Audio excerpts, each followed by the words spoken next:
topics of discovery, anonymity, and the First Amendment. This is the first in what we hope will be an annual series of Jefferson Symposiums, sponsored by the Center and involving a close handshake between the Center and the whole school. Special thanks go to Baker Hostetler, the firm of our two keynote speakers at lunch today, and to the Scripps Howard Foundation for financial support of this event.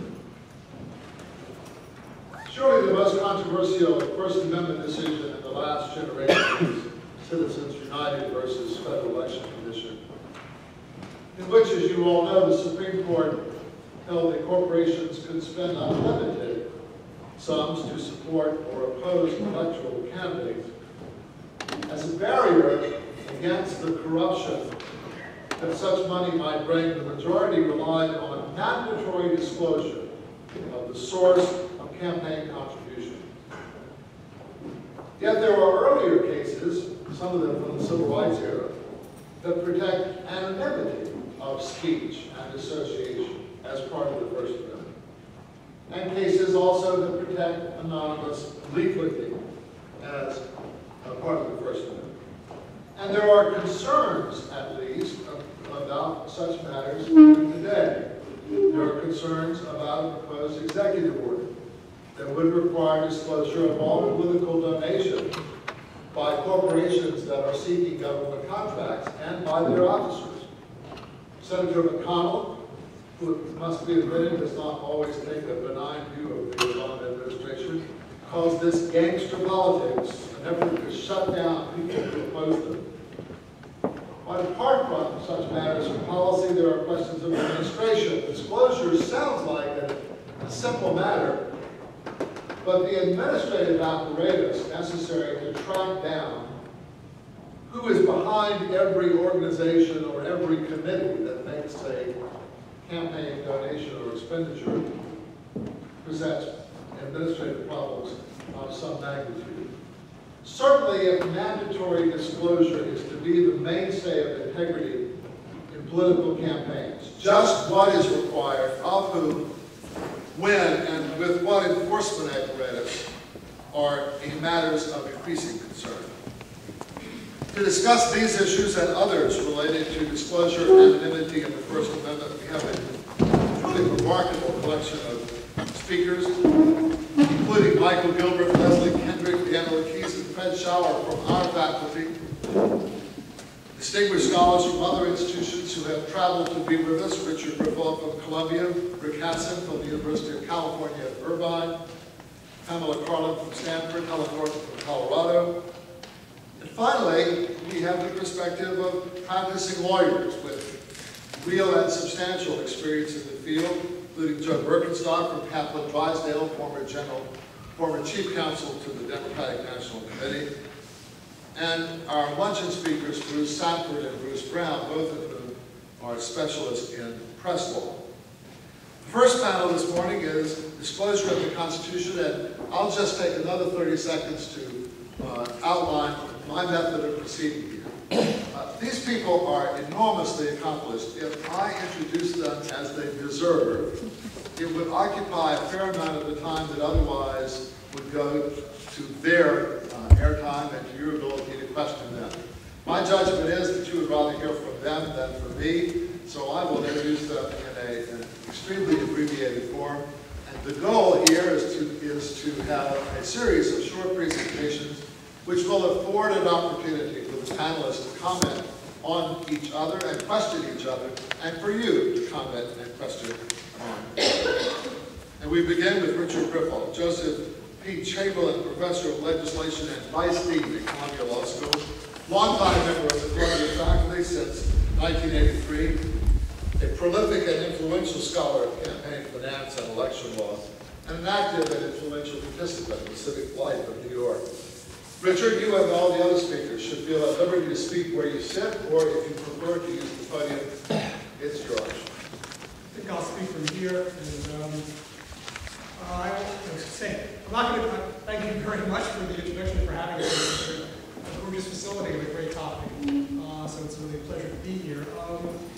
You should tell, as I was saying to Pat Carlin before we began, Even after all these years in academia, I still haven't quite figured out the difference between writing a paper and presenting it. So I have way too much here, so I'm going to just start talking, and you're going to tell me when to stop. But I will try to keep it to about 10 to 15 minutes. But at some point, I will stop you.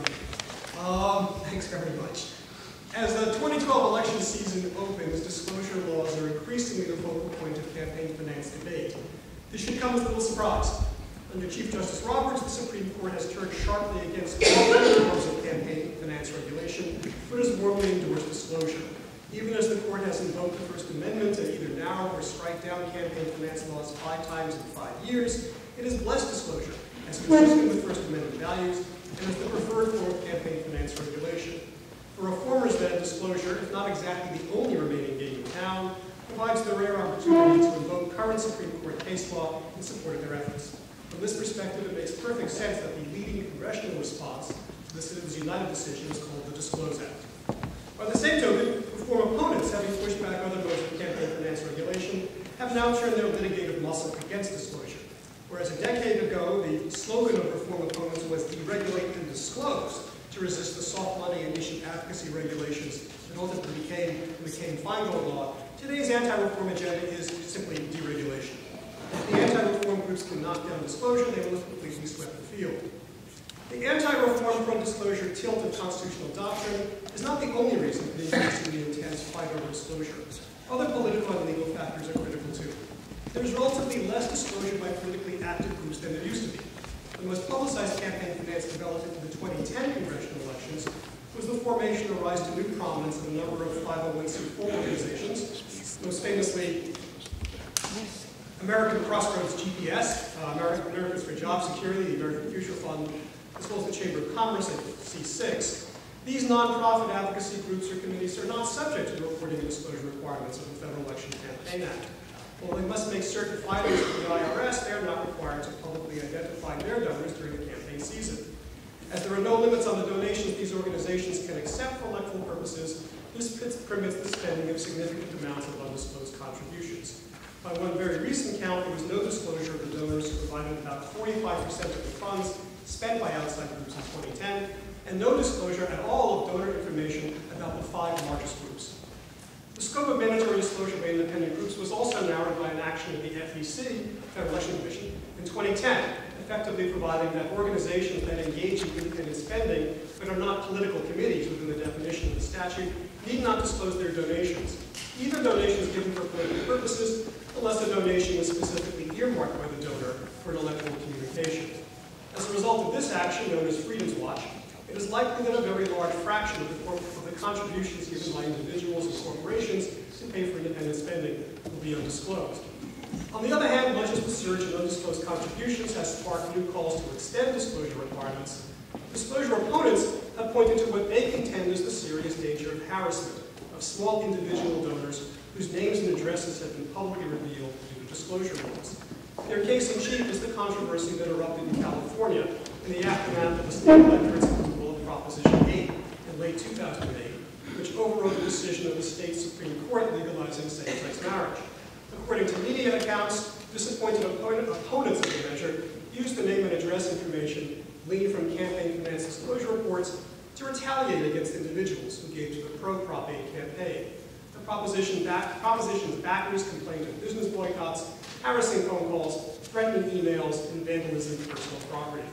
Disclosure opponents contend that the Prop 8 experience demonstrates the easy availability of disclosed information on the internet, combined with the possible use of social media to target disclosed donors in hotly contested political contests, render disclosure laws unacceptable burdens on campaign giving. Even when retaliation does not occur, the so-called fear factor, resulting from knowing that retaliation is possible, is said to operate as a tax on political contributions.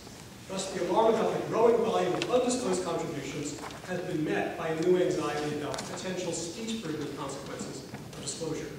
In a sense, for both reformers and their opponents, this is, I was going to say, the best of times and the worst of times, or the mixture of the bitter and the sweet. The Supreme Court has provided a strong affirmation of the constitutionality of disclosure.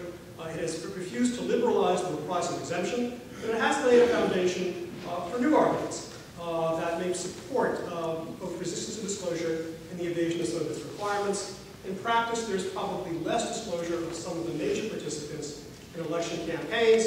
On the other hand, technological developments may have made the disclosure that does exist more effective, although possibly more intrusive. I just want to make 5 points. I feel I'll probably get to just 1 or 2 of them, but then maybe we can talk about the remaining ones later. So first, doctrinally, the Supreme Court has strongly validated disclosure as serving an important public interest in voter information. Citizens United did that and also broadened, or maybe more accurately confirmed, a relatively broad definition of what constitutes the election-related speech that can be subject to disclosure.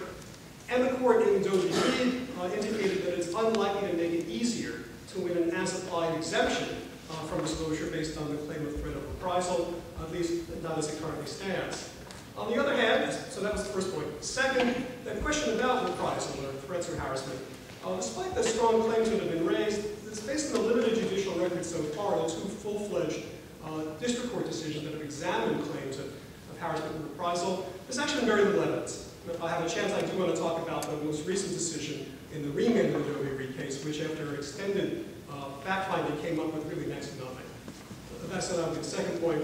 The third point would be a more fruitful line of attack against high disclosure opponents, particularly in as-applied challenges, is likely to be that which focuses on the administrative burdens that disclosure laws pose, particularly for small groups and individuals, and to political newcomers drawn to political activity on a specific issue or for the first time. There was, I think, some important language in Citizens United which focuses on the complexity of campaign finance laws as itself a burden on speech, and which has been used effectively by challengers of disclosure laws in a handful of cases quite recently. Fourth, there still remain other important issues regarding the scope of disclosure, particularly the definition of what counts as election-related spending subject to disclosure, and the organizations which are also subject to disclosure of their donors, particularly those organizations that engage in a combination of electoral and non-electoral activity. They, I think, pose a particularly knotty problem with the federal level and for state disclosure laws. Finally, something which I will not get to at the end, so I'll give it in the middle. I would say that we need both more and less disclosure. We need less disclosure in the areas where we now have it. We need to raise the dollar thresholds. Many of the thresholds that trigger the duty to report are very low. Many of the thresholds that indicate which donors must be reported are set very low. And some states have 0 thresholds. Other states have thresholds at $20 and $50. We're gathering lots and lots of information on relatively small donors, which do not tell us very much about who is influencing political figures or who is affecting the outcome of campaign debates. On the other hand, we need to expand disclosure to pick up those organizations which are having a big impact on elections, but as a result of either legislative drafting or statutory interpretation or implementing regulations are not being required to report their large donors. So I think that's where I think we are going. Just turning first to the doctrinal points, and this sort of falls on some things that John said at the beginning. First, the Supreme Court has strongly upheld disclosure of campaign contributions and expenditures. In the Buckley decision, the court said that disclosure promotes 3 important governmental interests: informing the voters, deterring corruption, and facilitating the enforcement of other campaign finance laws. Of these, voter information has clearly proven to be the most significant over time. As the court said in Buckley, disclosure improves the ability of voters to evaluate candidates. Quote, it allows voters to place each candidate in the political spectrum more precisely than is often possible on the basis of party label and campaign speeches. By informing voters about the sources of a candidate's funds, it, quote, alerts the voter to the interest to which a candidate is most likely to be responsive, and this facilitates predictions of future performance in office. The voter information justification fits well with the court's framing of campaign finance issues in terms of the First Amendment. By emphasizing that disclosure generates voter information, the court has said that disclosure actually furthers First Amendment values by opening the basic processes of our federal election system to public view. Citizens United is the next most recent affirmation by the court of the importance of disclosure. Although Citizens United is most known for the portion of the opinion which struck down the longstanding bans on corporate and union spending, less focused on is the disclosure piece. That case, as you may remember, involves something known as Hillary the Movie, which was produced and aired by a conservative advocacy Corporation around the time when Senator Clinton was running for the Democratic nomination for president. The film was released in theaters and on DVD. The film itself was not subject to restriction, but it was being released in theaters and on DVD. It was also being broadcast. It was also being made available on video on demand to digital cable subscribers. And in addition to distributing the film on cable, the producers bought television ads promoting the film, which mentioned Senator Clinton by name. The cable distribution and the TV ads were electioneering communications within the meaning of the federal statute. So Citizens United challenged not just the ban on the use of its treasury funds to pay for the video on demand distribution and the TV ads promoting the movie, but also the disclaimer and disclosure requirements that would apply to that spending. The disclaimer measure requires that any electioneering communication funded by someone other than a candidate include a statement as to who is producing it. The disclosure requirement is that anyone who spends more than $10,000 on electioneering communications make appropriate disclosures. It was unclear at that time whether the broad definition of electioneering communication would apply in this situation. After all, the ads did not expressly call or even come close to expressly calling for the election of defeat of Senator Clinton. They were not the function of express advocacy. Nonetheless, by an 8-1 vote, the court held that the disclosure could be applied well beyond the functional equivalent of express advocacy. The court in Citizens United emphasized that disclosure is a less restrictive alternative to more comprehensive regulations of speech, and again found disclosure to be consistent with the First Amendment. The court said it permits the citizens and shareholders to react to the speech of corporate entities in a proper way. The transparency enables the electorate to make informed decisions and give proper weight to different speakers and messages. And the court rejected the argument that those ads were not really electoral but just commercial. As the court said, even if the ads only pertain to a commercial transaction, the public has an interest in knowing who is speaking about a candidate shortly before an election. I think that language itself, I think, has been very important in subsequent disclosure litigation. Mentioned briefly the court's other major recent disclosure case, a case called Doe versus Reed, which involved the disclosure of the signatories, those people who signed a petition seeking to put on the ballot in Washington State a referendum which would overturn the state's everything but marriage law. The law that provided everything but marriage to same-sex couples. It was a very hotly contested issue, much like California's Proposition 8. The organization behind the referendum contended that given the harassment that occurred in California, that the wide disclosure of their signatures would result in harassment for them. The Supreme Court basically rejected the argument in the facial challenge to the application of disclosure to the signature requirement. The court again saying disclosure does not prevent anyone from speaking, and it serves important state interests in protecting the integrity of the electoral process.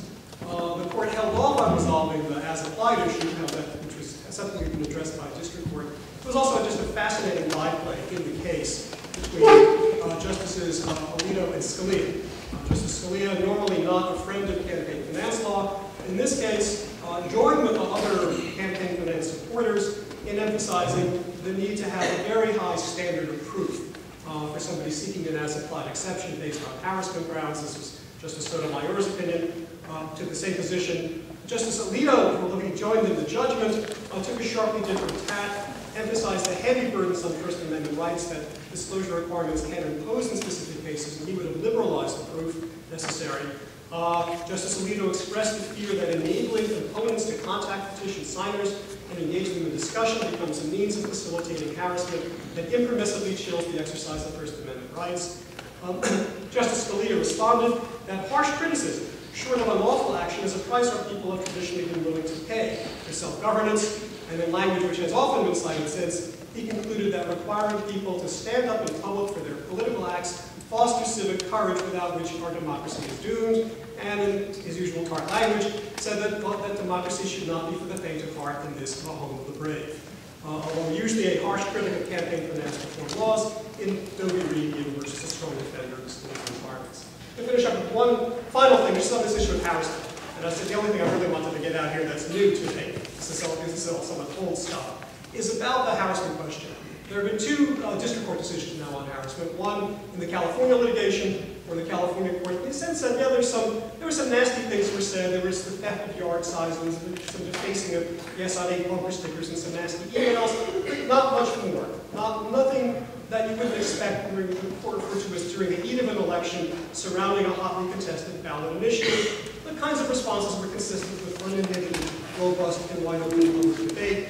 More interesting is the decision in Doe v. Reed. There was a remand. There was an extended fact-finding by the district court. And that decision just came down about 10 days ago, and less than that, I think. And has some great stuff in it. And that's I'm going to end on that.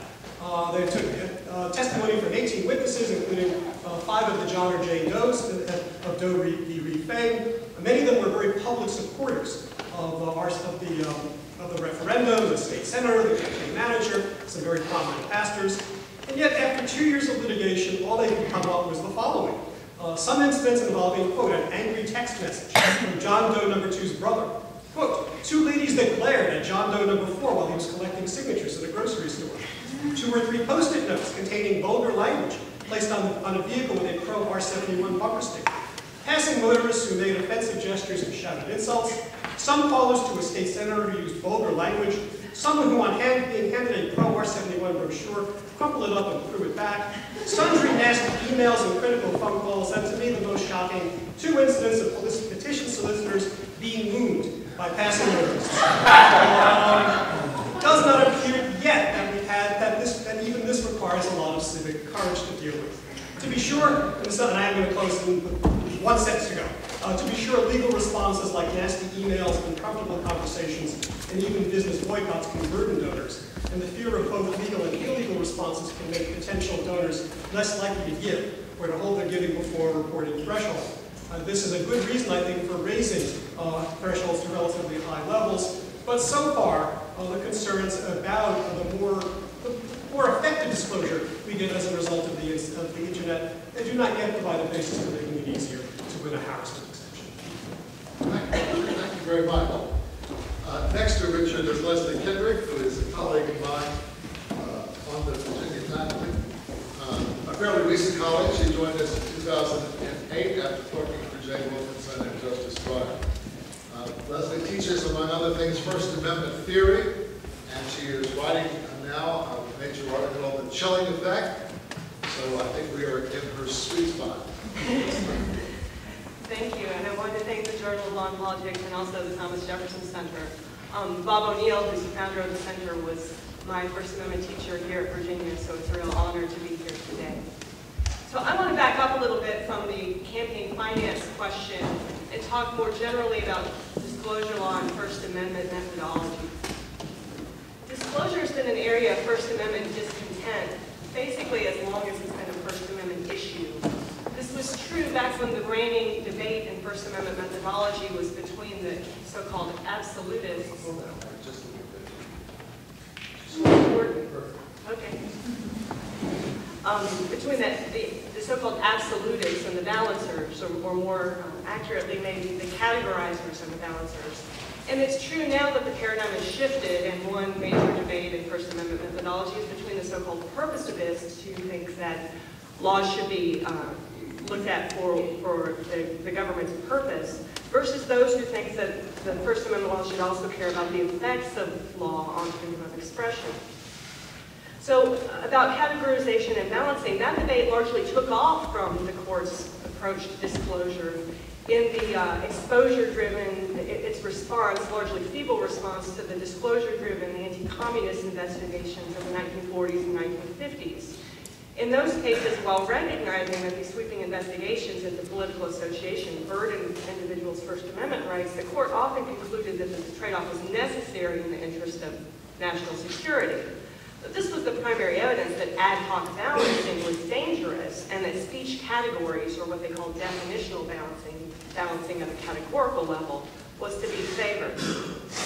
Then the court employed more or less the same method in the case NAACP versus Alabama X. Rel. Patterson, there to invalidate an order that the NAACP disclosed its membership lists on the ground that the chilling effect on free association was not outweighed by the state's interests in that case. So there too we had the same approach as in the communism cases. Let's talk about effects, and then let's do some balancing. This case really crystallized the court's approach to disclosure, and it's the precedent that it still cites today. And that test is one that deals with effects and then balancing. So the problem with this, from the purpose of this standpoint, is that, for one thing, as a doctrinal matter, incidental effects on free speech, as opposed to free association, are tested by a purpose test. We have a prohibition on content discrimination that says content-based laws that regulate on the basis of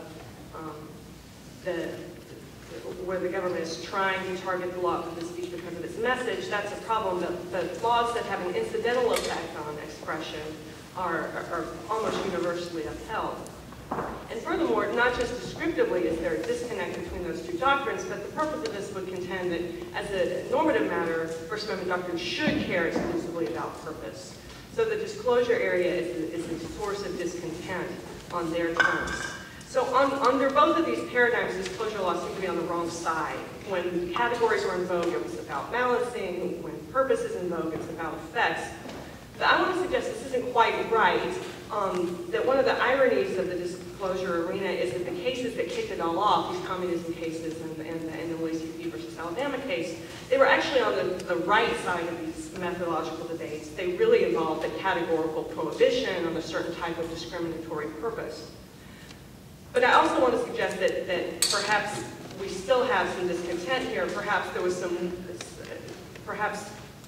we are still going to care about effects and balancing. Perhaps there was some wisdom in the court's approach to couch this in terms of effects and balancing, because most of the cases are not going to fall within this categorical prohibition that I'm talking about. And in some of them, at least, perhaps, the First Amendment should care about effects and will have to do some type of balancing. So first, as to the claim that the original cases are about categorization of purpose, I think that's pretty easy to see from today's standpoint. I'm not going to give a big history lesson about McCarthyism and massive resistance, but basically in both areas, the government's aim was to use exposure of speakers to deter them from engaging in expression which the government was fairly sure it couldn't prohibit outright. Now, on the communism side, obviously, the government was also pushing the envelope in terms of what it could prohibit outright. But a lot of the un-American activity that the House and Senate committees were investigating, the government was clear it didn't have any ability to criminalize outright. And DOJ took that position in its briefs and in the cases before the court. And House reports also reflect this too, that they knew they were going beyond whatever boundaries of what they could criminalize. And of course, on the massive resistance side, it was pretty clear to everyone that NAACP couldn't just be outright outlawed. Right? Nevertheless, the government undertook, despite the fact that they couldn't criminalize this expression, it undertook efforts to deter it through the threat of exposure of individual speakers. And indeed, in many cases, government officials were quite frank about this. The Department of Justice tried to justify the communism investigations expressly on that basis before the court. So I just want to suggest that these situations have underlying them a principle, which is that when the government can't criminalize expression outright on the basis of the substance of its message, it can't go around employing disclosure of particular individuals or groups in order to deter the same expression. That would be the categorical principle that I would be talking about, categorical prohibition on a certain type of government purpose. Now that's not incontestable by any means, but it's a fairly familiar principle from other parts of First Amendment law. It's what the prohibition on content discrimination is based around on the side of direct restrictions on speech. It just recognizes that disclosure can function as much as a penalty as criminal, civil, or regulatory sanctions. Now, of course, the cases aren't written in these terms, and perhaps that's for good reason. When you're dealing with massive resistance to a court opinion, perhaps the best response of the court is not to call out Alabama on the discriminatory purpose of its application of its laws. So perhaps using effects is a useful feint. And some people have explained New York Times versus Sullivan, another case that relies on the effects test and concerns about chilling effect, that they've explained that in the same way, that really that's a case about discriminatory purpose, but that because of the historical context, it turns out to be about effects. But regardless of how the cases are written, I think as an normative matter, we could posit that there is this categorical prohibition on discriminatory purpose at work in disclosure law, just as it's at work in other parts of the First Amendment law. And that in hindsight, at least, these cases are particularly compelling examples of that principle at work. The thing is, this principle doesn't get us very far in the disclosure context. It gets us much less far here, say, than it does in the context of direct regulation of expression, direct restrictions on expression. So when it comes to direct restrictions, the courts concluded that a restriction that's on its face targets speech because of its subject matter or viewpoint. It's basically not very likely to have any other purpose besides an effort to shut that speech down because of its message. So it's decided it can presume a discriminatory purpose on the part of the government. This is very difficult to do when we turn from restrictions to disclosures for a couple reasons. One, in as complex a regulatory state as we have now, there are plenty of good, legitimate reasons that the government might have for requiring disclosures besides just the desire to deter expression. And secondly, disclosures, unlike restrictions, may actually foster First Amendment values by providing listeners with information about the provenance of the ideas that they absorb. So, although there may be a categorical prohibition on discriminatory purpose, that principle can't translate into a large categorical rule or a broad presumption that such purpose is always present every time we see a disclosure requirement. So it tells us we should be looking for suspect purposes, but it tells us we're not going to be able to do that by using a strong presumption. So this isn't going to get us very far, and therefore we're back to the question of, are there cases in which we should care about effects and balancing? Most cases of disclosure requirements, I'm saying, are not going to fall within this categorical rule that I've stated. And we're going to have to ask, does that mean that they're fine, or does that mean that there's something else that we should be looking about? And I'm more tentative here, but I would suggest that there are probably cases where we care about effects and where we're going to be stuck with some balancing. My approach here is just kind of an intuitionist one. I think that for some of us, at least, we would think we might want to care about the deterrent effects of disclosure on activities like whistleblowing, or police informants, or journalistic sources, or experts who want to get their analysis out into the world without having to worry about their jobs, or if you're an academic, maybe for peer reviewers, or if you are responding to a poll, maybe poll respondents, and maybe voters. Maybe these are all people who thrive with some amount of anonymity. At the same time, though, I recognize the thrust of the purpose of this critique, that in fact all laws have potential deterrent effects on expression and association. And all laws cannot be a First Amendment issue. This is the problem with caring about effects. If I had to justify a special concern about effects in the disclosure context, I think what I would suggest is that disclosure systemically has a disproportionate impact on minority viewpoints, unpopular speech, the exact type of speech that the First Amendment attempts to protect from majority decision making. But of course, if we recognize effects, we're going to be stuck with balancing too, because it can't just be the case that every time there's a deterrent effect, the speaker wins, the would-be speaker wins, and that the government doesn't have any interest. We're going to have to do some amount of balancing, and that balancing is going to have to be contextual and ad hoc. Just because secret ballots are protected from disclosure doesn't necessarily mean that the Iowa caucus is unconstitutional or that town hall meetings are unconstitutional. These are types of inquiries that are going to have to be contextual. They're going to have to be ad hoc. So I'm back to the beginning with disclosure still being an issue of First Amendment discontent, but I think that's because it's both about categorization and purpose and inescapably about effects and balance. Helen Norton was formerly in the Civil Rights Division of the Department of Justice, and as an academic, she retains an interest in civil rights and constitutional law and employment law. She's written widely and well about the government as a speaker and the importance in that context of identifying the source of expression and in clarifying the attribution of expression to the government as a speaker. And she has recently entered the treacherous realm of academic administration. She is now Associate Dean for Academic Affairs at the University of Colorado. Okay.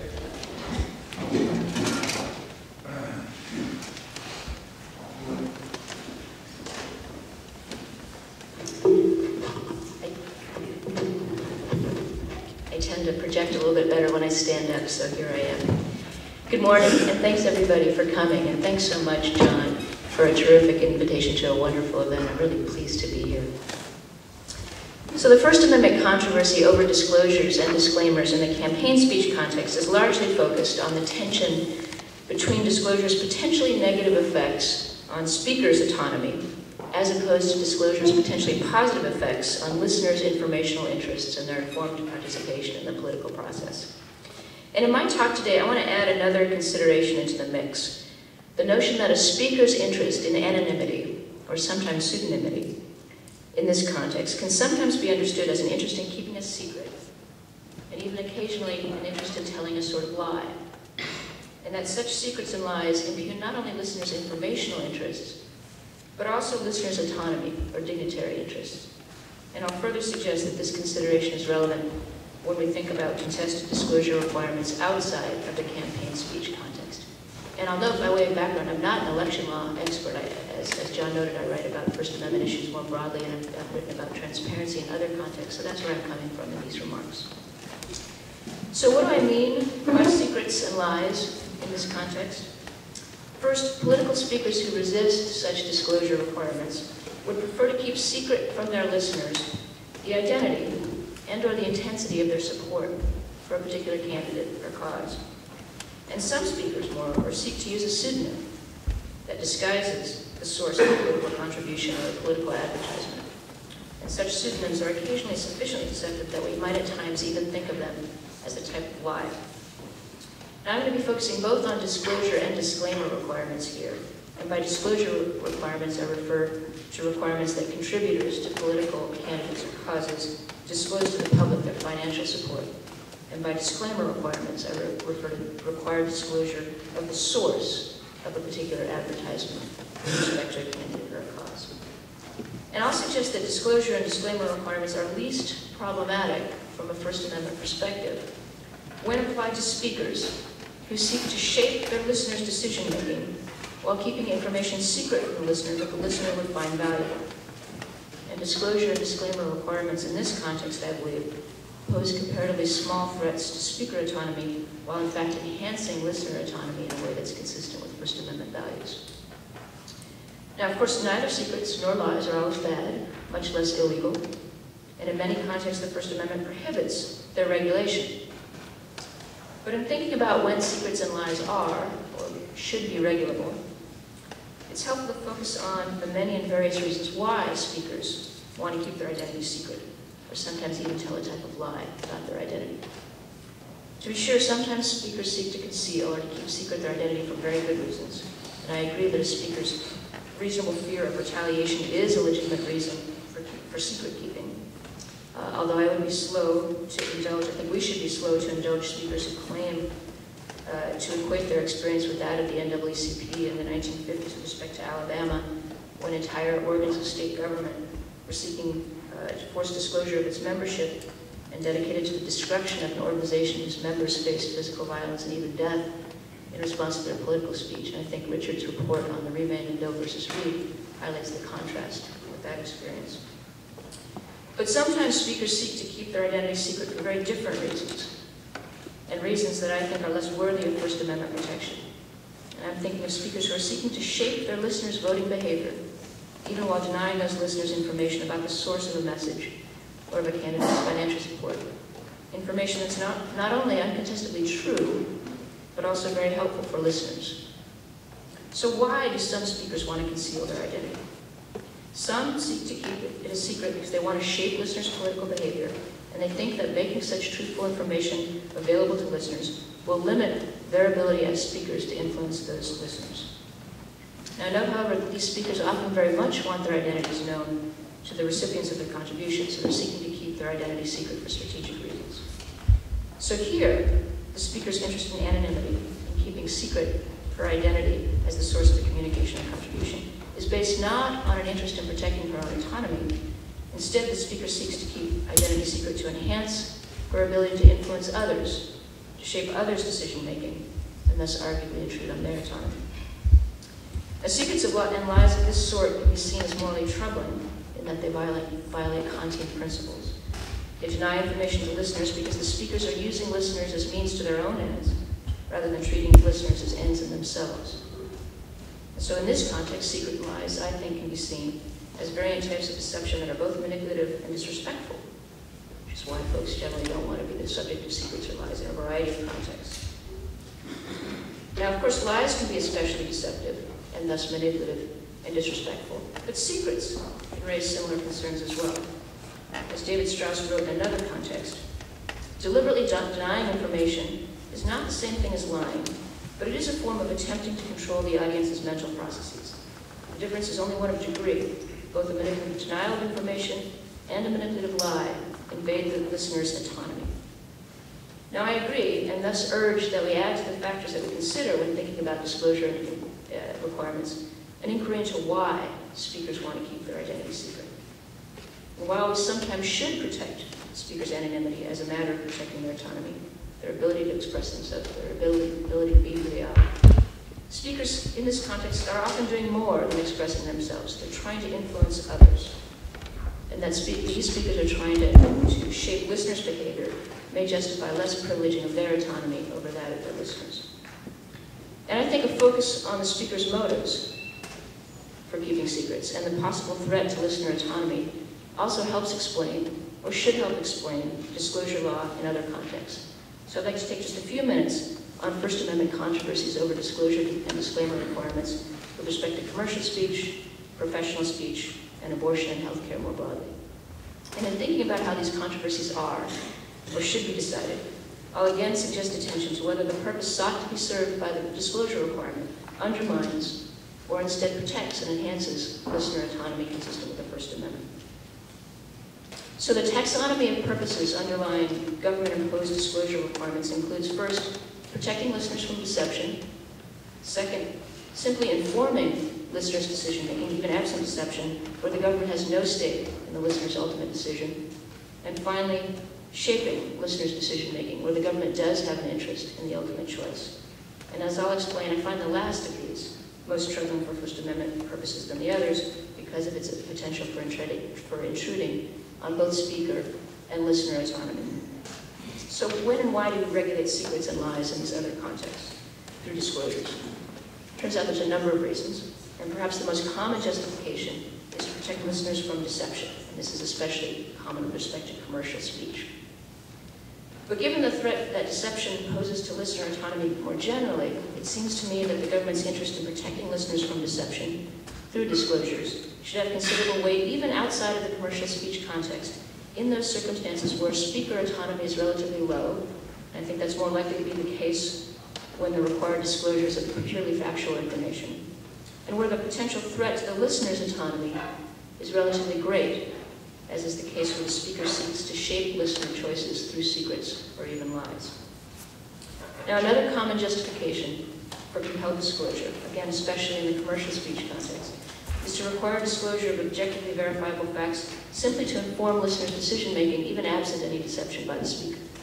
And I'm thinking here of state and local laws that require restaurants to disclose the fat and the caloric content of their meals, and a variety of FTC regulations that require sellers to divulge various information. For example, the octane ratings for gasoline is required to be disclosed, automobiles' fuel efficiency ratings, etc. Now, on balance, I personally am not troubled by these requirements. I do know that the threat to listener autonomy is arguably greater here, where the government is seeking to use these disclosures not to protect listeners from deception, but instead to shape the listener's behavior, for example, by discouraging them from buying high-calorie meals or fuel-inefficient cars. Here, the government has a stake in the outcome. It actually hopes listeners will make certain choices and is forcing disclosure in order to shape those choices. If you contrast the campaign speech context, which instead enhances listener autonomy because the government seeks to use disclosures simply to help listeners to make fully informed choices that maximize their own political preferences. Now, professional speech by a professional to a client or a patient, is another example where informed consent disclosures are often required and upheld under the First Amendment. And here the purpose behind the disclosure requirements is simply to inform patients' decision, to maximize their autonomy, rather than to shape or direct the decision in a particular way. And again, in my opinion, the justifications for disclosure here in the professional speech context parallel those in the campaign speech context. Both require speakers simply to disclose objectively verifiable facts to inform listeners to make choices that maximize their own preferences and thus enhance their own autonomy. And in both cases, I think the threat to speaker autonomy is relatively low because the speakers are simply required to disclose objectively verifiable facts. Note, however, that courts also uphold disclosure requirements with respect to professionals even when the threat to listener and speaker autonomy is greater. The abortion context offers a particularly prominent example. You may recall that in Planned Parenthood versus Casey, the Supreme Court plurality rejected healthcare providers' free speech challenge to required disclosures, even when the government's interest in such disclosures was motivated not by an interest in patient autonomy, but instead by the government's interest in discouraging a woman's decision to have an abortion. And examples of the sorts of required disclosures that have been upheld under the First Amendment as truthful and not misleading include disclosures not only of the medical risks of abortion, but also disclosures of fathers' legal child support obligations and the availability of various services to support new mothers. And again, there the government's purpose for the disclosure is not to inform patient autonomy, but to shape the listener's decision in a particular direction, which poses an arguably greater threat to listener autonomy. Moreover, campaign disclosures and disclaimers do not raise the concerns triggered by the most controversial disclosures, those that would require the speaker to recite material that is not objectively factual in an effort to shape listener behavior in the government's preferred direction. And such disclosures significantly threaten both speaker and listener autonomy, which are at greatest risk when the truth or the accuracy of the required disclosure is contested. Because there you have a situation where the speaker is required to say something that she may not believe in an effort to shape the listener's decision to match the government's preferences. And examples here include South Dakota's efforts to require doctors to inform a patient considering abortion that she would be, quote, terminating the life of a human being when such a characterization is deeply morally contested, or requirements that doctors inform patients that abortion is linked to depression and suicide, even though that's factually contested by many in the medical community. So let me close by flagging one more contemporary arena in which disclosure requirements are hotly contested. After concluding that pregnancy crisis centers had engaged in deceptive practices about the sorts of services they did and didn't offer, Baltimore, Montgomery County, Maryland, and New York City separately enacted ordinances requiring those centers, among other things, to display in their waiting rooms signs that disclose to potential customers that the centers do not provide or refer for birth control services or abortion, nor do they have healthcare professionals on site. Now, the lower courts, so far this has just gone to the trial court level, even while declining to dispute the legislative findings of deception, 3 lower courts have applied strict scrutiny to strike down or preliminarily enjoin the disclosures as a regulation of speech outside of both the commercial speech context, because the centers ordinarily don't charge for their services, and the professional speech context, because there were no professionals on site. But in fact, the failure to disclose the absence of healthcare professionals on site was when advertising healthcare services was one of the allegedly deceptive practices. And those decisions are currently on appeal before the Second and Fourth Circuits. Instead of a rigid categorical approach, in which disclosures may be required of commercial and professional speakers but not others, again, I suggest that we focus on why the government seeks to require such disclosures and why the speakers resist, why they seek to keep secrets and sometimes even tell lies. So why don't the pregnancy centers, crisis centers, want to disclose truthful information about themselves and what they offer that their listeners would find valuable? Well, one way to think about it is that they're seeking to keep a secret from their targeted listeners whose behavior they hope to shape. And if you credit the legislative findings of deception, they are seeking to tell a type of lie. And so for these reasons, I suggest that here too, the balance of interest supports the disclosure requirements. They pose a relatively low threat to the speaker's autonomy, especially when compared to the threat that would be posed to the listener's autonomy by permitting the speaker to keep the secrets or even tell lies. So in closing, I hope that these examples help illustrate the range of autonomy interests at play and why campaign disclosures offer a comparatively easy case, in my opinion. They generally impose comparatively low costs to speaker autonomy when compared to the autonomy as well as the informational gains they offer to listeners.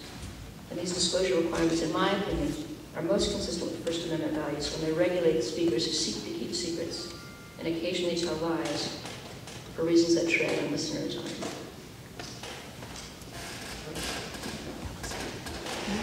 The last participant in this morning's panel is Ed Shower.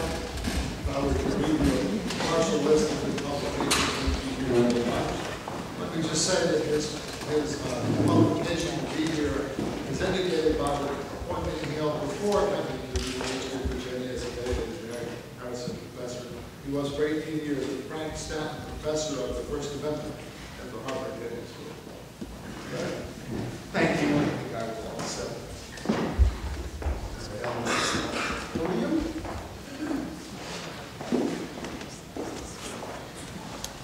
So thank you, John, for giving me the appropriate entry to spend my time talking about things I've written in the past. No, I'm not going to do that. I do want to thank John, thank the Jefferson Center for this wonderfully conceived and important event. So as John noted in introducing this panel, introducing the entire topic of this symposium, we operate here at the intersection of a number of different and possibly unrelated, or at least so it's thought, a number of different areas of traditional First Amendment doctrine. One of them, the one that has been the focus of most of our speakers, but will not be mine, is the area of campaign finance regulation and related questions about disclosure that come up most recently and most saliently in that context.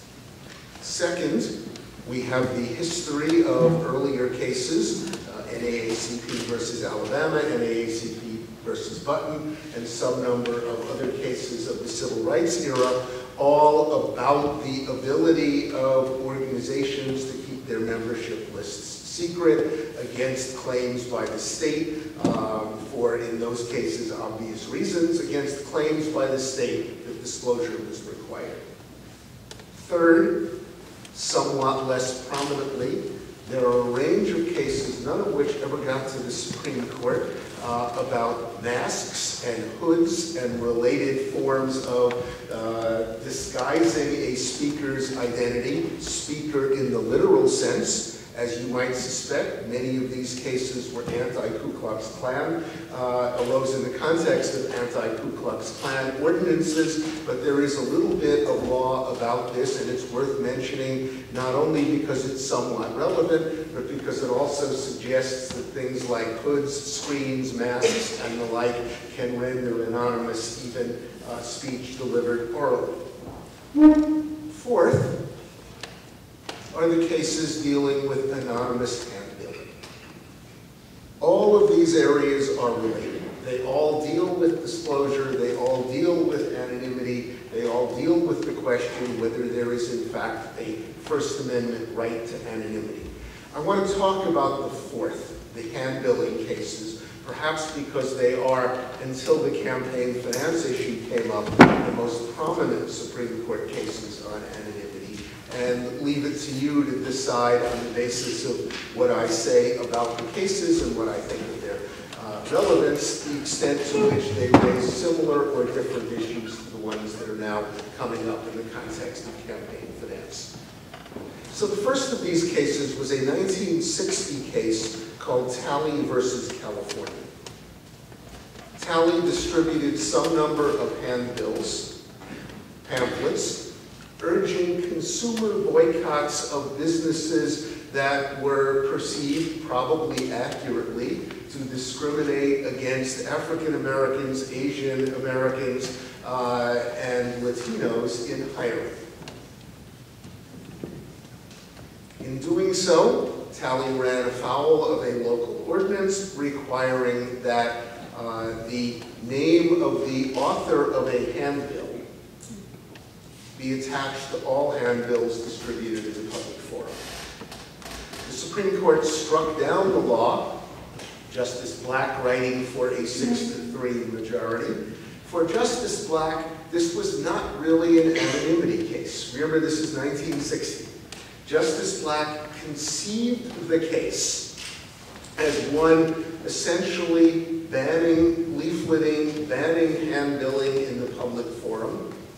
He thought this case was a mere minor variation on the foundational hand-billing cases like Schneider versus Irvington, Hague versus CIO, and some number of public forum speech cases, public forum hand-billing cases, and thought of this as merely a variation on an attempt to ban hand-billing, and that was that for the majority. Justice Clark, joined by Whitaker and Frankfurter, dissented, essentially objecting to the framing of the case, raising the anonymity issue somewhat more clearly, but leaving it at that. 35 years go by, and then the Supreme Court decides McIntyre versus the Ohio Board of Elections, as the name of the case might indicate. This was an election case, not a consumer boycott case or any other form of hand-billing, and therefore comes somewhat closer to the campaign finance kinds of issues. And once again, Ohio, at least in the context of elections, had a law requiring that anybody distributing campaign literature identify herself or himself as the author or owner, in the figurative and not literal sense, owner of what was being distributed. Anonymous campaign literature was prohibited by Ohio law. That law was overturned by the Supreme Court in McIntyre. Justice Stevens wrote for a 7-2 majority. And not surprisingly, Justice Stevens, in writing for the court, recalled a long history of anonymous publications in American history, a long history of anonymous publications in literature. He made reference, most obviously for most of us, to the Federalist Papers, which were not published under the names of John Jay, James Madison, and Alexander Hamilton, but various names from the classics. We don't know about how many of the readers actually knew who were the authors of these pamphlets, but at least with respect to some number of other pamphlets of the era, in particular the Junius pamphlets, they were genuinely anonymous, genuinely anonymous, and genuinely published without the knowledge of most members of their audience about who was writing. Justice Stevens and McIntyre also made reference to large numbers of works of literature published not in the names of the authors, but in the names of pseudonyms, and he mentioned, among many others, George Eliot, Charles Dickens, Mark Twain, O. Henry, and there are lots and lots of others. Indeed, he even mentioned the dispute about whether William Shakespeare was actually the author of Shakespeare's plays, all for the purpose of suggesting that for many members of the typical audience, the actual identity of the author didn't make a difference. That is, the point for Justice Stevens was that we can appreciate Shakespeare, the Federalist Papers, O. Henry, Mark Twain, and the like, without knowing who actually wrote it. And that was the basic principle supporting the court's opinion. I might mention as an aside that perhaps the most obvious example was absent from Justice Stevens' opinion. One of the most formative series of documents in the creation of the First Amendment itself were pamphlets and newspaper articles written by John Trenchard and Thomas Gordon under the pseudonym of Cato in the middle of the 18th century, and it may be that among the formative influences on the First Amendment itself were these series of anonymous pamphlets that first urged or first put into public debate the idea of a political foundation for ideas of free speech and free press. It turns out, however, that Justice Stevens in McIntyre framed the issue in terms of, on one side, the potential chilling effect that some number of people here have talked about, and on the other side, the question of audience curiosity about who the author was. Despite readers' curiosity and the public's interest in identifying the creator of a work of art.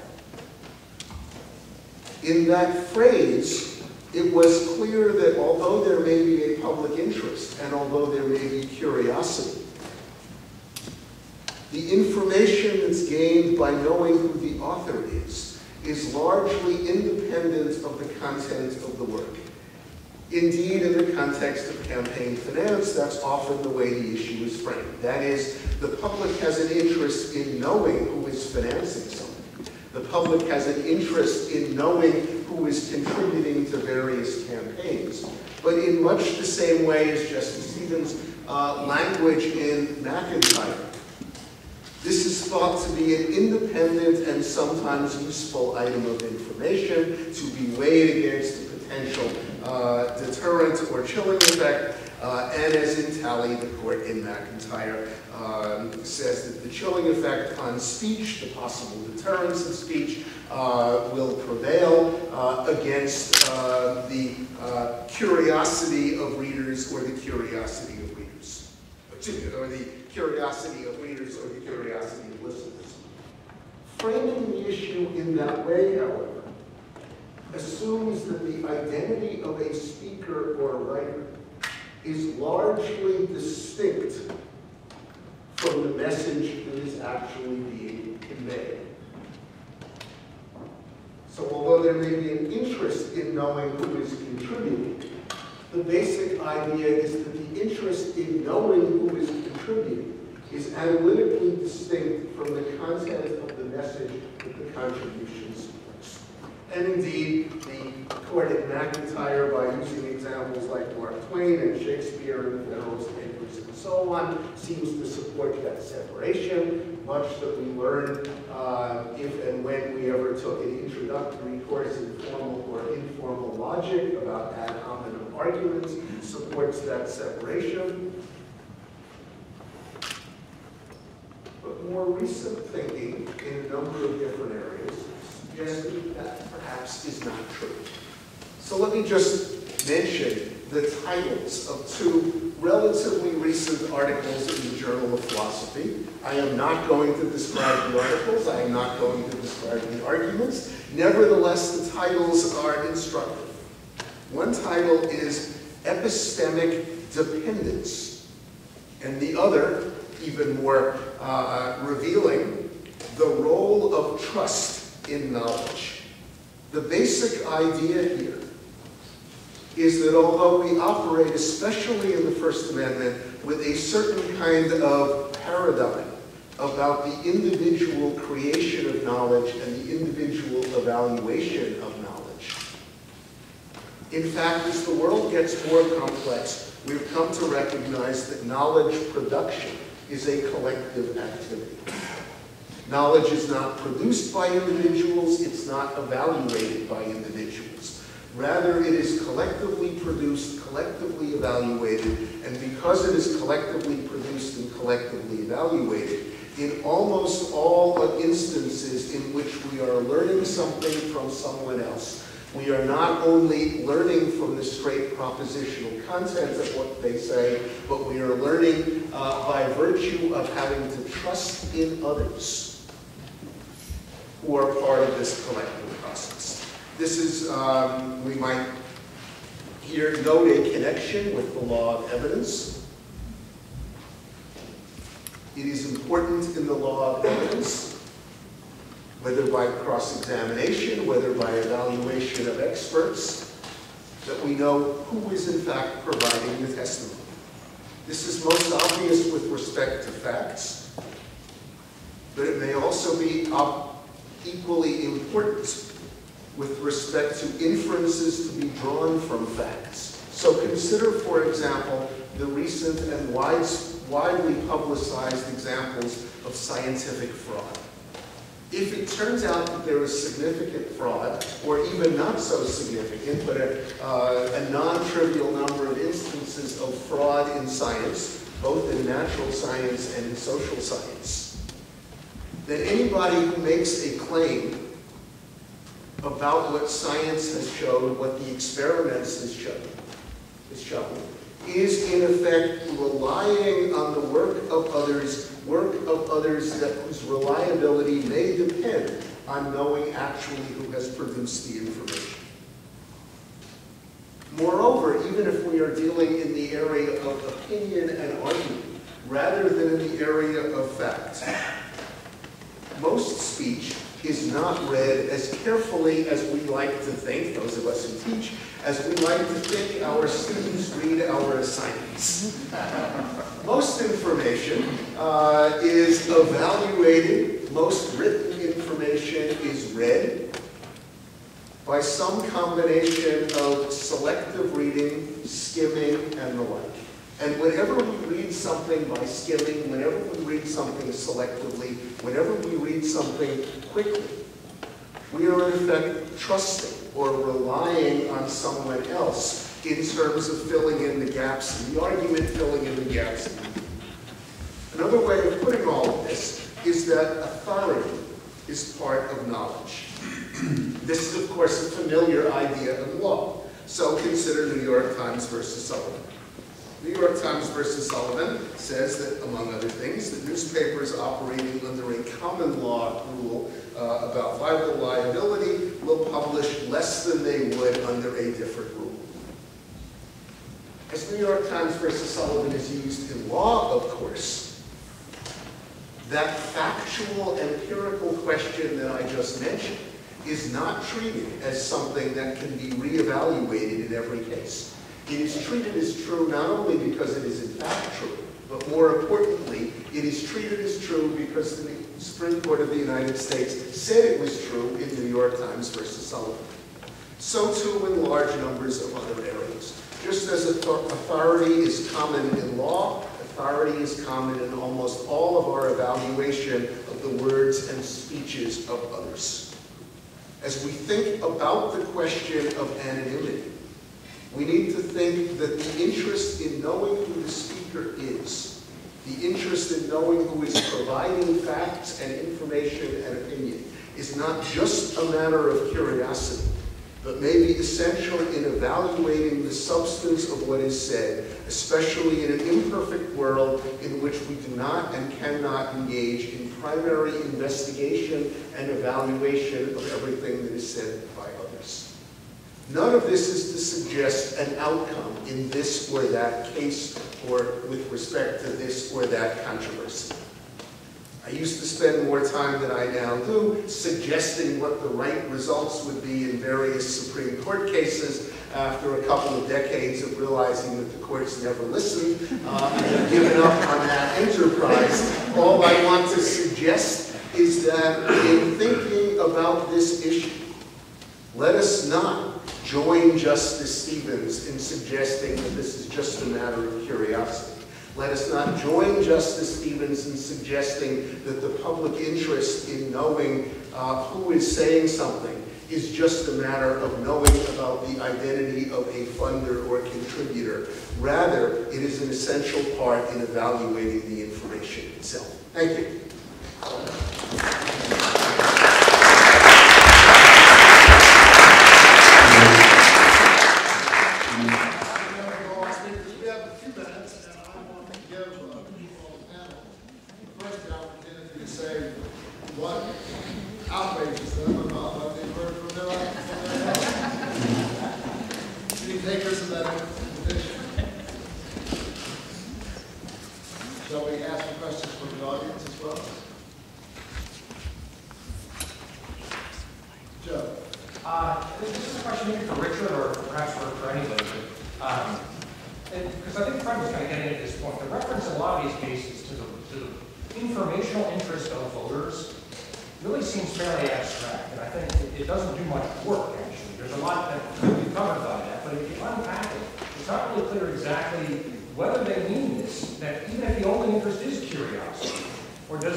Not clear, I think, from the cases, but I think there's kind of a tension there in terms of what is it that interest is meant to serve that the anti-corruption interest doesn't cover.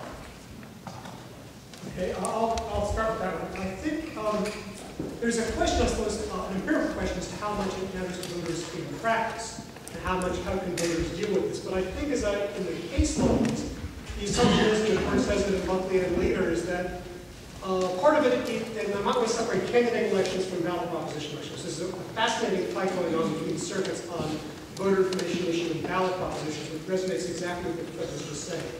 The assumption is that in candidate elections, candidates, you can always tell them apart. So we easily remember Buckley was written almost 40 years ago, and the parties were maybe a little closer together then. Maybe now maybe now Republican and Democrat would mean something. But there, of course, there were primaries as well. The assumption is that you can't always tell what the candidate is about. From party label, or even where they're on issues, they may try and come together. You can get a better understanding of what the candidate is about, who the candidate will feel beholden to, and what stances the candidate's likely to take on issues when he or she is in office that are not even in front of us now, based on who the backers are. And so knowing who the backers are, almost as a version, not quite a quote, but knowing who the backers are helps voters situate candidates in the spectrum. It's another important datum along with party, gender, race, age, anything else. And so to that extent, when you pick a candidate, you're picking many things are going on, and someone's going to be in office for 2, 4, 6 years, they're going to face a range of issues. This is going to give you a sense of who they're going to favor. And so it's that bit of information. The ballot proposition context, it's interesting because there is no corruption. There's arguably no corruption in the ballot proposition setting because there's nobody to corrupt. It's just an issue. Shall we adopt this or that rule with respect to taxes or the environment or marriage? And often it's pretty clear who the backers are, as in the marriage cases, but often it's not. Somebody's proposing a particular change in the tax law or environmental rules or something else. Pensions. In half the states, lots of stuff is resolved by ballot proposition. And so there, I mean, on the one hand, you see some courts, the Ninth Circuit in particular, saying it's often really hard for the voters to figure out what these ballot propositions will do. They will deal with technical issues. And the famous one in California, dealing with the health insurance regulation, there were 5 competing propositions on the ballot. And they all were backed by groups that said, like, Californians for good insurance. Americans for better Medicare, being a very prominent, more recent group. What does that mean? And so the assumption is that from one set of courts looks at this and says, well, this can help people, knowing who the backers are, give you a better sense of what this proposition will do if it's enacted. So in that sense, it's useful information. Interestingly, there's a very recent 10th Circuit opinion which says the opposite. It says, in some sense, we should count on voters to be able to evaluate that ballot propositions are simple. It's not the multifactorial aspects of the candidate's character, stance, disposition. There's so many things that go into a candidate. Ballot proposition, either you like it or you don't. And it's not important to know who's behind it. And so you really do get both arguments out there. I tend to think the Ninth Circuit has the better case on this, is that when you have Americans for tax reform supporting something, what kind of tax reform are they interested in? You get a better sense when you know who the backers are. But I do think that, you can debate how much voters are able to assimilate this and how much voters are able to use it. I think there's a real debate as to how useful this information is, but I think it points towards this kind of voter education idea. Indeed, what you just suggested becomes relevant once we realize the frequency in First Amendment argument of appeals to where do you draw the line, who's to say, slippery slope, the camel's nose is in the tent, the foot in the door, and various other parade of horribles kinds of arguments. Once we know who is behind something, that may tell us about what are the future issues or future cases that are going to come up. Once we know that a particular proposal is sponsored by George Soros or the Koch, or is it Koch brothers? Koch brothers. Once we know that, we at least have a better sense of what's at the bottom of the slope, what the next case is, what the next issue is, what the next proposal is. That's relevant information, and those of us who operate in the slippery slope world of First Amendment argumentation might even understand that better than most. Well, I'm delighted with this image, and now I understand. If we have that information about who they are, we'll know what the rest of the camel is going to Let me identify the person who asked that question. It's Joe Bergenstock, a Kaplan and Drysdale partner and the former chief counsel of the Democratic National Committee. You will hear from him in shortly in the next panel. We have probably time for another question. Do we have takers? We are, Rebecca, let me identify Rebecca Gant. She is a graduate of the law school in 2011 and she really ought to be on this side of the table because she's a genuine expert in this topic. Among other things, Rebecca, tell us before you answer your question the title of the note that you wrote for the Lord. I don't know if I remember the exact title anymore, but I basically compared the financial hearing cases and the campaign finance disclosures. It's written on this precise topic. It's not clerking for Mike Lee first circuit. My question is for Helen, and you said that from the deception standpoint that campaign finance disclosure is not very public. And I certainly see that in the disclaimer. It's an ad that could be misleading about a candidate and you want to know who wrote it. When you're contributing money to a campaign, I have a hard time seeing how that fits in. I mean, you're just giving money, it's a straightforward message, so where's the deception? Oh, I don't think there's deception. I think it's a secret. It's keeping secret information that voters might well want to have for the reasons that both Richard and Fred just pointed out. Knowing who is behind somebody or something is helpful in figuring out whether or not you want to be behind somebody or something. So I agree, it's not, resisting disclosure is not necessarily deception. The pseudonyms are a better example of deception, but it is trying to keep sort of secret from listeners that, with respect to information that they would otherwise find valuable. Before I take our panelists, let me point out that we will take a 6-minute break. If you walk out the doors of this building and go to the left, you'll find bathrooms on both sides. If you look at that table, you'll find many goodies, and we'd like to have a meeting with students. Please do that. We'll convene again and have a second panel on disclosure of the political process, and then we'll feed you lunch. Thanks so much to our panelists.